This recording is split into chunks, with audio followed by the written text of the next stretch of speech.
अगला क्वेश्चन देखते हैं, क्वेश्चन नंबर 21। ए बी तथा सी डी एक वृत्त की समान जीवा है। ए बी और सी डी वृत्त की समान जीवा है और वृत्त का केंद्र O है। यदि M और N क्रमशः जीवाओं ए बी और सी डी के मध्य बिंदु है, M और N इसके मध्य बिंदु है, तो जाहिर सी बात है अगर यह मध्य बिंदु है तो यह OM लंब हो जाएगा ए बी पर और ON लंब हो जाएगा सी डी पर।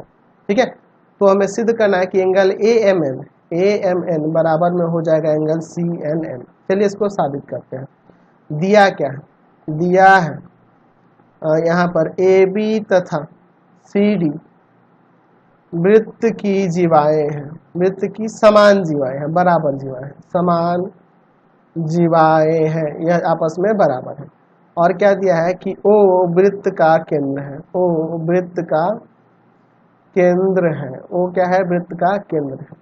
ठीक है, अच्छा, और M तथा N क्रमशः यहाँ पर जीवा ए बी तथा सी डी का मध्य बिंदु है, सी डी का मध्य बिंदु है, मध्य बिंदु है। ठीक है, मध्य बिंदु दिया है तो सिद्ध करना है, तो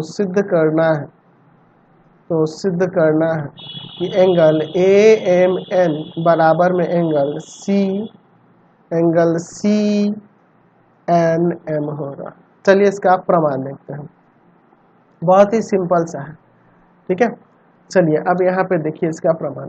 आप क्या देख रहे हैं यहाँ पर फिगर में? चलिए अब देखिए यहाँ पे आपके फिगर में देख रहे हैं, यह M मध्य बिंदु है ए बी का और यहाँ पे N भी आपके सी डी का मध्य बिंदु है। तो जब ये मध्य बिंदुएं हैं तो यहाँ पे हम लिख सकते हैं, तो यहाँ पहले लिख देते हैं कि चूंकि आपके पास दिया हुआ है कि M तथा N क्रमशः ए बी तथा सी डी के मध्य बिंदु है, इसलिए OM लंब होगा ए बी पर और ON लंब होगा सी डी पर।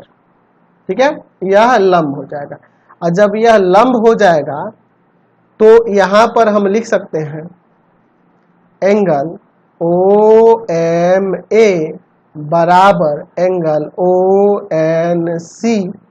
OMA ONC बराबर होगा, क्यों? क्योंकि दोनों प्रत्येक 90 होगा लंब होने के कारण। ठीक है, इसे मैं समीकरण 1 मान लेता हूँ। चूंकि यहाँ पे लिख सकते हैं कि OM बराबर ON हो जाएगा, क्यों? क्योंकि ये वृत्त की त्रिज्याएं हैं तो बराबर होंगी ना जी। सॉरी, वृत्त की त्रिज्याएं थोड़े हैं, ये दोनों जो जीवाएं हैं, यह दोनों जो जीवाएं हैं बराबर हैं, तो उनकी केंद्र से दूरी बराबर होगी। यहाँ लिख सकते हैं समान जीवाओं की केंद्र से दूरी बराबर होती है, इसलिए OM जो होगा ON के बराबर हो जाएगा ना जी, क्योंकि AB और CD समान जीवाएं हैं और समान जीवाएं की केंद्र से दूरी बराबर होती है। तो जब OM बराबर ON हो गया तो यहाँ वाला कोण एंगल OMA और ONM बराबर हो जाएगा, एंगल OMN बराबर एंगल ONM हो जाएगा। कैसे हो जाएगा? यह दोनों बराबर, तो यहाँ लिख सकते हैं कि समान भुजाओं, त्रिभुज के अंदर है ना, त्रिभुज OMN में है, तो समान भुजाओं के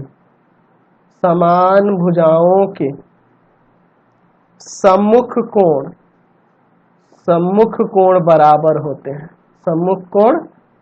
बराबर होते हैं, इसलिए यह हो जाएगा।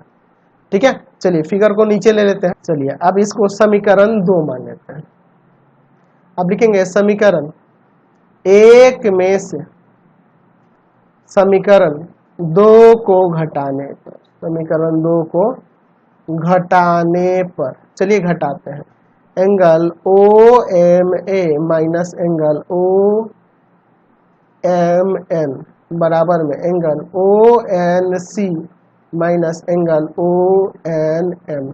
चलिए देखते हैं OMA इस पूरे में से एंगल OMN यह घट जाएगा तो यह वाला एंगल बचेगा, यानी कि एंगल AMN हो जाएगा।